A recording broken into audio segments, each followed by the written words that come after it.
Singapore குடிநுழைவு சோதனை சாவடிகள் ஆணையம் எதிர்வரும் பள்ளி விடுமுறையின் போது மலேசியாவிற்கு செல்பவர்களால் உட்லண்ட்ஸ் துவா சோதனை சாவடிகளில் போக்குவரத்து நெரிசல் அதிகமாக இருக்கும் என்று எதிர்பார்க்கிறது. அண்மையில் தீபாவளி நீண்ட வார இறுதியின் போது அக்டோபர் 17ஆம் தேதி முதல் 20ஆம் தேதி வரை சுமார் 2 மில்லியன் பேர் உட்லண்ட்ஸ் துவா சோதனை சாவடிகளை கடந்து ஜோஹருக்கு சென்றனர் என்று ஆணையம் கூறியது.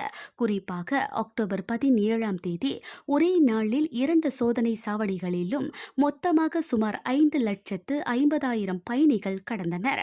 அதனால் ஏற்பட்ட நெரிசலால் வாகன ஓட்டிகள் கிட்டத்தட்ட 3 மணி நேரம் காத்திருக்க நேர்ந்தது. எனவே பள்ளி விடுமுறை காலத்தில் சோதனை சாவடிகளை கடக்க கூடுதல் நேரம் ஆகும் என்பதை நினைவில் கொள்ளும்படி பொதுமக்களுக்கு ஆலோசனை கூறப்பட்டுள்ளது.